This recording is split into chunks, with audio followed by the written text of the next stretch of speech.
Welcome dear rockets, कैसे हैं आप सभी। तो कहानी की शुरुआत में हम रसा नाम के एक स्नाइपर को देखते हैं जो कि कई दिनों से गुफा में रह रही होती है और यहाँ उसको एक बड़े मिशन पर किसी आदमी को मारने के लिए रशिया की तरफ से भेजा गया होता है। हालांकि काफी दिन हो गए हैं लेकिन वो आदमी रसा के निशाने पर नहीं आ रहा। पर आज जैसे उसकी प्लेन लैंड करती है ना, और जैसे ही अगले पल वो प्लेन से बाहर आने वाला होता है, यानी कि जैसे बस प्लेन का दरवाजा खुलता है उसी समय के अंदर रसा हजारों फीट की दूरी से उस आदमी को शूट करके मार डालती है। अब रसा का मिशन यही कंप्लीट हो जाता है। इसके बाद हम उसके जैसे ही एक दूसरे स्नाइपर लेवी को देखते हैं जो बीच पर बैठा होता है। तभी उसे कहीं पर आने के लिए मैसेज आता है। लेवी फिर उस एड्रेस पर जाता है तो वहां पर उसको एक गवर्नमेंट ऑफिशियल लिंडा मिलती है जो कि अमेरिकन गवर्नमेंट की तरफ से उससे बात करने के लिए आई हुई है। लिंडा लेवी से कहती है कि तुम्हारे ग्रैंडपा और डैड दोनों ही बेस्ट स्नाइपर्स थे और दोनों अमेरिकन मिलिट्री के लिए काम करते हुए अपनी जिंदगी गुजार गए। तुम भी कुछ समय पहले तक मिलिट्री के लिए काम किया करते थे पर अब तुम प्राइवेट एजेंसीज के लिए काम करते हो। क्या ये सच है कि तुमने 200 के करीब मर्डर्स किए हैं? जवाब में लेवी कहता है कि ये बात झूठ है,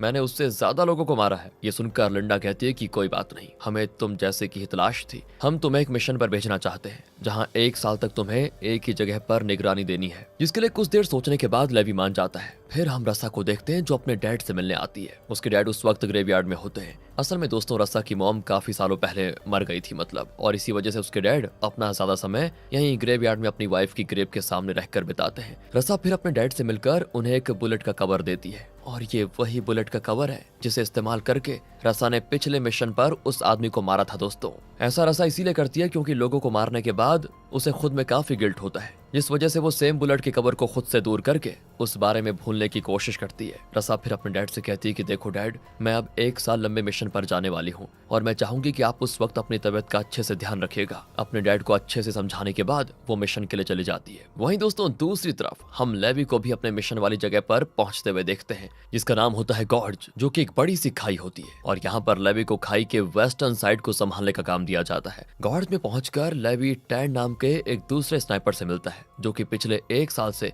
यहाँ वेस्टर्न टावर में रहकर वहाँ निगरानी दे रहा है। टैड लेवी को बताता है कि पिछले 1 साल में मैंने पहली बार किसी इंसान को देखा है, अब तुम्हें ये काम संभालना है। जिसके बाद टैड लेवी को उसका वेस्टर्न टावर दिखा देता है। वहीं दूसरी तरफ यानी कि ईस्ट की तरफ भी दोस्तों वैसा ही एक टावर होता है, जिस बारे में जब लेवी टैड से पूछता है कि उस टावर में कौन रहता है, उसके जवाब में टैड कहता है कि वहाँ भी हम जैसा कोई ना कोई स्नाइपर रहता होगा, पर वो हमारे देश का टावर नहीं है और ना ही हमें वहाँ रहने वाले से कभी बात करनी है। टैड फिर लेवी को खाई के बारे में बताते हुए कहता है, इस खाई में कुछ बहुत ही खतरनाक है जिसे हमें बाहर नहीं आने देना है। इस खाई के लिए कहा जाता है कि ये एक नरक का रास्ता है और इसमें राक्षस रहते हैं। हालांकि जहां तक मुझे पता है इसका आज तक सच बाहर नहीं आया और हमें आने भी नहीं देना है। जैसे ही खाई से तुम्हें कभी कोई बाहर आते हुए नजर आए तुम्हें उसी वक्त उसे शूट कर देना होगा और जब तक तुम्हारा ये काम पूरा नहीं हो जाता तुम्हें यहाँ पर निगरानी रखनी होगी। लेवी को उसका पूरा काम समझाने के बाद टैड अपने मिशन को कंप्लीट करते हुए वापस अपने घर लौटने लग जाता है, जहां उसे पिकअप करने के लिए एक हेलीकॉप्टर आती है जिसमें एक ऑफिसर टैड से उसका आईडी नंबर पूछता है और ये कंफर्म होते हैं कि टैड ही वो स्नाइपर है जो पिछले 1 साल से गॉर्ज में सिक्योरिटी दे रहा है। वो ऑफिसर टैड को वहीं शूट करके मार डालता है। धोखा हो गया दोस्तों इनके साथ। अब हम देखते हैं कि टैड की मौत की खबर लिंडा तक भी पहुंच जाती है, जहां लिंडा के चेहरे को देख दोस्तों ये समझना मुश्किल नहीं होता कि लिंडा ये बात पहले से जानती थी कि टैड मरने वाला है और उसे टैड के लिए कोई दुख भी नहीं है। अब खैर फिर हम लेवी को देखते हैं जिसे टावर के अंदर उसके जैसे ही दूसरे एक्स मरीन ऑफिसर्स के बारे में पता चलता है जो उससे पहले यहाँ पर पेट्रोलिंग करने के लिए आए हुए थे और उन सभी का नाम वहाँ पर लिखा हुआ होता है। कुछ दिन बीत जाते हैं दोस्तों, जिसके बाद एक दिन सुबह सुबह लेवी को दूसरी तरफ से अलग अलग आवाजें आने लगती है, जिसको देखने पर उसे पता चलता है कि सामने के टावर में एक स्नाइपर रहने के लिए आया हुआ है, जो कि दोस्तों कोई और नहीं बल्कि रसा ही है। अब दोनों अपने अपने पेट्रोलिंग में लग जाते हैं, पर दोनों के लिए ये काफी बोरिंग काम भी होता है, पूरे दिन गन लेकर खाई की तरफ देखते रहना बस। हालांकि सिचुएशन तो ऐसी है कि दोनों एक दूसरे से बात करना चाहते हैं, पर क्या करें, रूल्स बने हुए हैं कि बात नहीं करना है इसलिए नहीं करते। लेकिन 1 हफ्ते के बाद ही जब रसा का बर्थडे होता है और रात में वो अपना बर्थडे सेलिब्रेट कर रही होती है, तब वो लेवी की तरफ फायरिंग करके एक बोर्ड पर लिख कर बताती है कि मेरा नाम रसा है और आज मेरा बर्थडे है और अगर मैं चाहूँ तो आज कुछ रूल्स को ब्रेक कर सकती हूँ, राइट। जिसे पढ़कर लेवी भी जवाब में अपना नाम बताते हुए रसा को बर्थडे विश करता है और फिर ये पढ़कर वो भी बड़ी खुश होती है। रसा फिर सॉन्ग गाकर डांस करने लग जाती है और लेवी को भी डांस करने के लिए कहती है। वो कहता है कि अरे मेरा डांस बहुत ही बेकार है, तुम अपना कंटिन्यू रखो। तो इसी बीच दोनों में एक कंपटीशन भी शुरू हो जाता है, जिसमें रसा लेवी के रूम में रखे बियर बॉटल्स को शूट करके तोड़ने लग जाती है और खुद लेवी को चैलेंज करते हुए अपने यहाँ के बियर बॉटल्स तोड़ने के लिए कहती है। अब लेवी ऐसा करने वाला होता है कि तभी रसा नोटिस करती है कि लेवी की तरफ से कुछ मॉन्स्टर्स खाई से ऊपर आ रहे हैं। तभी लेवी भी इस पर ध्यान दे देता है उसे ढेरों वैसे ही मॉन्स्टर्स नजर आते हैं जो आधे इंसान, आधे जानवर और आधे एलियन जैसे लगते हैं, और वो सभी दोस्तों ऊपर की तरफ बढ़ रहे होते हैं। लेवी और रसा फिर उन मॉन्स्टर्स को शूट करने में लग जाते हैं, जिससे वो मार तो रहे होते हैं पर तब भी वो मॉन्स्टर्स कम नहीं होते। इसी बीच कई जगह पर काफी बड़े बड़े ब्लास्ट भी होते हैं, जो कि उन फ्लोटिंग माइंस की वजह से होता है, जिसे खाई के ऊपर आने वाले रास्ते के बीच में लगाया गया था, ताकि जब भी कोई मॉन्स्टर ऊपर आने की कोशिश करे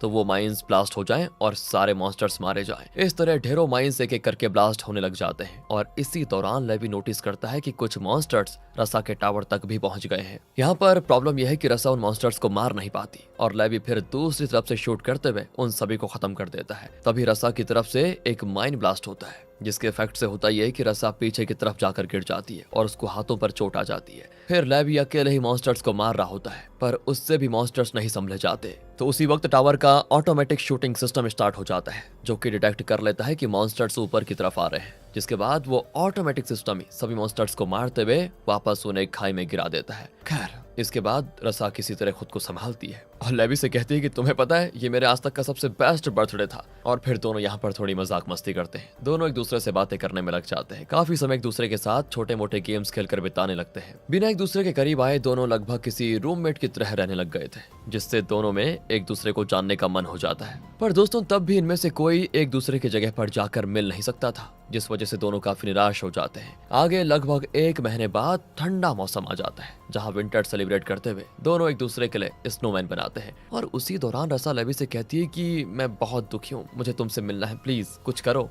तो लेवी भी रसा से मिलने का फैसला कर लेता है, जिसके लिए अगले दिन वो अपनी छोटी वाली मिसाइल वाली गन से 90% डायनामाइट निकालकर उस मिसाइल में रस्सी बांध देता है और उस मिसाइल को रसा की तरफ फायर करता है, जहां वो जाकर एक पेड़ में अटक जाती है। रसा फिर मिसाइल से आती हुई रस्सी को उसी पेड़ से अच्छे से बांध भी देती है, जिसके बाद लेवी अपना जैकेट पहनकर उस रस्सी के जरिए रसा की तरफ जाने लगता है। अब जहां पर रस्सी काफी स्ट्रेट थी तो वो बीच में रुक जाता है। फिर बाद में उसे खुद से रस्सी पकड़ कर रसा तक पहुंचना पड़ता है, जिसमें वो काफी थक भी जाता है वैसे। हालांकि दूसरी ओर से रसा उसके इंतजार में होती है। उसको देखकर तो लेवी की सारी थकान गायब हो जाती है। अब लेवी फिर उसको अपने यहाँ से लाए हुए फ्लावर्स देता है और उसके साथ फ्लर्टिंग शुरू कर देता है, जिसके बाद रसा उसको नहाने के लिए कहती है, क्योंकि यहाँ तक पहुंचने के लिए लेवी पसीने में भीग चुका था। लेवी फिर नहाने जाता है। उसी दौरान दोस्तों रसा उसके साथ मजाक करते हुए उसके कपड़ों को उससे दूर रख देती है, जिसके बाद नहाने लौटने पर लेवी को बिना कपड़ों के अपने कपड़ों तक जाना पड़ जाता है। और फिर सुबह रसा कैमरे में देख रही होती है, नॉटी गर्ल। आगे दोस्तों साथ में दोनों बैठकर बातें करते हैं, मजे करते हैं।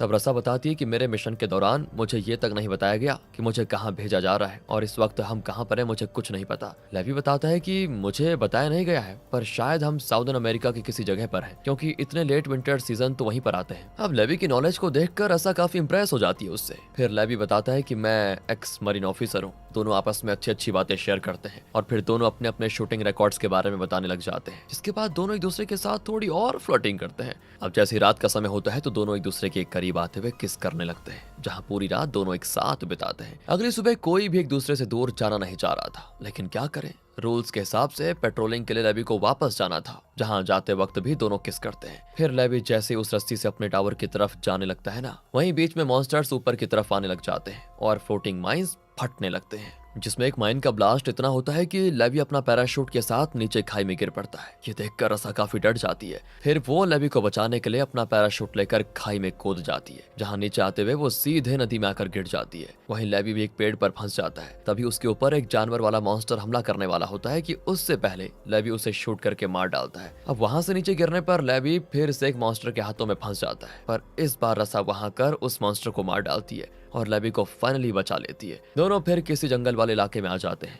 जहां उन्हें ढेरों और मॉन्स्टर्स नजर आते हैं, जो कि हॉर्स राइडिंग तक कर रहे थे बताओ, जिससे समझ में आ रहा था कि ये सभी इंसान ही हैं। फिर इनमें से कईयों को तो लेवी मार गिराता है और ये देखकर शॉक रह जाता है कि मॉन्स्टर्स ने मरीन ऑफिसर्स के कपड़े क्यों पहने हुए हैं, जो कि 1940s के समय का यूनिफॉर्म है। तब ये देखकर लेवी समझ जाता है कि यहाँ के मॉन्स्टर्स आम आदमी ही है और ऑफिसर्स भी। पर ये सब हुआ कैसे, इसका जवाब दोस्तों जल्द मिलने वाला है। फिर जब ये आगे बढ़ते हैं तो इनको वहां पर एक पूरा टाउन नजर आता है, जिसमें जाने पर जब ये चर्च में जाते हैं तब वहाँ इनको ढेरों लोगों की डेड बॉडीज मिलती हैं, जिनके मरने के तरीके को देखकर ये समझ में आ रहा होता है कि इन लोगों ने खुद से ही खुद की जान ली है। पर उसी वक्त वहाँ पर मॉन्स्टर्स आने की वजह से इनको भागते हुए दूसरी जगह पर आना पड़ जाता है, जो कि एक सीक्रेट एक्सपेरिमेंट लेबोरेटरी होती है, जहाँ पर साइंटिस्ट्स के स्केलेटन्स बिखरे हुए होते हैं। वहीं रसा के छूने से एक टेप रिकॉर्डिंग शुरू हो जाती है, जिसमें एक साइंटिस्ट उनके एक्सपेरिमेंट के बारे में बता रही होती है कि वर्ल्ड वॉर 2 के समय पर अमेरिका ने इस जगह पर एक न्यूक्लियर वेपन्स बनाने का एक्सपेरिमेंट शुरू किया था, जिसके लिए यहाँ पर पूरी तरह से एक अलग ही टाउन बनाया गया और बहुत ज्यादा लोगों को इस काम पर लगाया गया। पर आगे जाकर न्यूक्लियर टॉक्सिक गैसेस यहाँ की हवा में रिलीज हो गए और इसके कांटेक्ट में आने वाले सभी लोग अजीब से क्रिएचर में बदलने लग गए और वो किसी एलियन की तरह बन गए। उसके बाद तो गवर्नमेंट ने भी उनका साथ नहीं दिया। इसको देखकर रसा और लेवी समझ जाते हैं कि गवर्नमेंट इस जगह को लोगों से छिपा कर रखना चाहती है और इसका सच कभी बाहर नहीं आने देना चाहती। लेवी यहाँ से दोस्तों बाहर निकलने के लिए रास्ता ढूंढने लग जाता है, क्योंकि यहाँ पर इनकी जान को खतरा है। अब जिस दौरान दोनों एक कंप्यूटर लैब में जाते हैं तो वहाँ पर उनको डार्क लेक नाम की एक कंपनी का कंप्यूटर सामने दिखता है, जिस कंप्यूटर को स्टार्ट करने के बाद इन्हें चलता है असली सच का पता। तो इन्हें यहाँ पर यह पता चलता है कि इन लोगों को, मतलब इन दोनों को, इस वक्त इनके कंट्री की मिलिट्री ने नहीं बल्कि डार्क लेक नाम की एक प्राइवेट जेनेटिक रिसर्च कंपनी ने यहाँ पर भेजा है और उन्होंने गवर्नमेंट ऑफिशियल्स को पैसे खिलाकर इन लोगों को यहाँ पर फंसाया है। इन लोगों को मतलब जो भी ये सोल्जर्स है, यानी ये दोनों, और फिर इनको कंट्री के मिशन के नाम पर यहाँ पर भेजा गया है, जबकि यहाँ मिशन नहीं रिसर्च चल रहा है। डार्क लेक कंपनी काफी समय से इस जगह पर रिसर्च कर रही है, जिसमें वो इन्फेक्टेड लोगों के डीएनए में चेंजेस करने,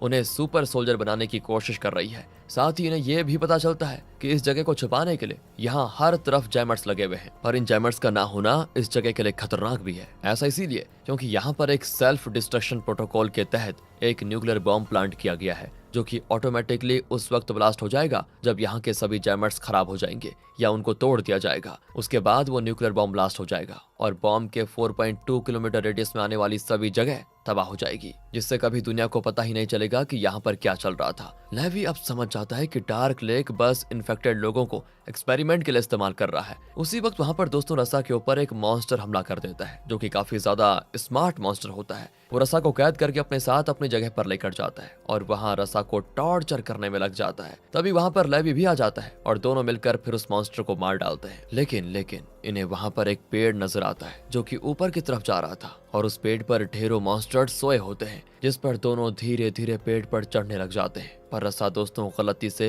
एक मॉन्स्टर के ऊपर पैर रख लेती है, जिससे वो मॉन्स्टर रसा को वहीं पर पकड़ लेता है। अब उस मॉन्स्टर को मारने के चक्कर में लेवी बाकी मॉन्स्टर्स को जगा देता है, जिसके बाद इन्हें वहां पर ब्लास्ट करके पूरा पेड़ जला देना पड़ता है। फिर बड़ी मुश्किल से सारे मॉन्स्टर्स जलकर मर जाते हैं। अब यहाँ से आगे इनको ऐसा लगता है कि यहाँ से कभी बाहर ये जा ही नहीं पाएंगे, जिस पर बातों बातों में लेवी रसा से कहता है कि अगर हम कभी ऊपर नहीं जा पाए तो मैं बस तुम्हें इतना कहना चाहता हूँ कि तुम्हारे साथ बिताया हुआ हर पल मुझे बहुत खुशी दिलाया। रसा भी शर्माने लग जाती है। फिर इन्हें कमरे में कुछ अलग ही व्हीकल्स मिलते हैं, जिन्हें स्पेशली खाई में ऊपर की तरफ चढ़ने के लिए बनाया गया था और ये पक्का वही लोग यूज करते होंगे जो यहाँ पर एक्सपेरिमेंट कर रहे थे। आगे रसा और लेवी उन व्हीकल के जरिए एक मोटी रस्सी ऊपर की तरफ बांधकर व्हीकल के जरिए ऊपर जाने लग जाते हैं। लेकिन दोस्तों यहाँ इनके पीछे सभी मॉन्स्टर्स रस्सी के जरिए ऊपर आने लग जाते हैं, जिस वजह से बीच में ही इनको व्हीकल को रोककर मॉन्स्टर से लड़ना पड़ जाता है और ना चाहते हुए भी ये अपने व्हीकल में ब्लास्ट करवा के उसको नीचे गिरा देते हैं। साथ ही रस्सी को भी बीच में काट देते हैं, क्योंकि कोई ऑप्शन नहीं था। फिर सभी मॉन्स्टर्स खाई में गिर जाते हैं वापस। अब किसी तरह ये दोनों टावर्स तक तो पहुंच जाते हैं। फिर रसा लेवी से कहती है कि हमें यहाँ से कैसे भी करके बचना होगा, तो इसके लिए वो लेवी को फ्रांस में एक जगह के बारे में बताती है जो कि रसा की फेवरेट जगह है। पर लेवी इस वक्त भागने से मना कर देता है, ये कहते हुए कि हम खाई से आए हैं और हो सकता है कि हम भी इन्फेक्टेड हो गए हो, पर अगर 5 दिनों में हम मॉन्स्टर्स में नहीं बदले तो हम पक्का इन्फेक्टेड नहीं होंगे, ये करके देख लेते हैं। इसी वजह से दोस्तों दोनों को 5 दिन और रुकना पड़ जाता है यहाँ पर। अगली सुबह लेवी फिर अपने वेस्टर्न टावर पर लौट आता है, जहाँ आते ही उसको लिंडा का कॉल आता है, जो कि उससे पूछती है क्या तुम कल खाई में गए थे क्या, क्योंकि वहां पर एक कंप्यूटर को किसी ने ऑपरेट किया है। जवाब में लेवी ना कहता है। लिंडा फिर कहती है कि शायद दूसरे टावर का वॉचर वहां पर गया होगा, जिस पर लेवी कहता है कि शायद हो सकता है ऐसा हुआ हो। फिर अगले सीन में हम लिंडा को कैमरे से लेवी पर नजर रखते हुए देखते हैं, जहां वो लेवी और रसा को साथ में देख लेती है और अब लिंडा को लेवी पर हो जाता है शक कि पक्का यही लोग नीचे गए होंगे और पक्का उसे वहां के मॉन्स्टर्स के बारे में सच पता चल गया होगा। जिस वजह से दोस्तों लिंडा दोनों को मार देने का फैसला कर लेती है, जिसके लिए वो कुछ स्नाइपर्स को लेकर अगले ही दिन टावर में पहुंचती है और ढेरों शूटिंग ड्रोन्स को लेवी और रसा के पीछे लगा देती है, जहां दोनों को पहले से इस बात का अंदाजा हो गया था कि लिंडा ऐसा ही करेगी। जिस वजह से दोनों तैयार रहते हैं और वो एक एक करके सभी ड्रोन्स को गिरा डालते हैं। अब वहाँ पर एक जैमर को भी शूट करके तोड़ डालते हैं ये, जिससे दोस्तों क्या होता है, ऑटोमेटिक न्यूक्लियर बॉम्ब ब्लास्ट शुरू हो जाता है। लिंडा जैसे ये देखती है वो अपने हेलीकॉप्टर में बैठकर वहां से भागने की कोशिश करती है। साथ ही रसा और लेवी भी बॉम्ब के 4.2 किलोमीटर के रेंज से भागने की कोशिश करते हैं, जिसमें रसा तो रेंज से बाहर आ जाती है पर लेवी वहीं पर रह जाता है और बॉम्ब ब्लास्ट से वो नदी में गिर पड़ता है। वहीं लिंडा इस रेंज में फंस गई थी और ब्लास्ट में उसकी मौत हो जाती है। अब 5 दिनों के बाद हम रसा को देखते हैं जो कि अब भी नॉर्मल है, यानी कि वो इन्फेक्टेड नहीं है। तो कहानी के एंडिंग में हम रसा को फ्रांस में अपने उसी फेवरेट जगह पर लेवी का इंतजार करते हुए देखते हैं, जिस जगह के बारे में लेवी ने उसको पहले बताया था। पर वहां लेवी कैसे आएगा बेचारा। रसा समझ जाती है कि लेवी अब नहीं रहा और ये सोचकर वो बहुत दुखी हो जाती है। पर कई महीनों के बाद जब रसा एक कैफे में काम कर रही होती है, तब वहां लेवी एक कस्टमर बनकर आ जाता है। यानी दोस्तों वो पानी में गिरने की वजह से ब्लास्ट से बच गया था और यहाँ इस तरह ये दोनों दोबारा मिल जाते हैं। इसी के साथ दोस्तों ये छोटी सी मूवी खत्म हो जाती है। मिलते हैं आपसे अगली वीडियो में, ध्यान रखेगा अपना and finally thanks for watching.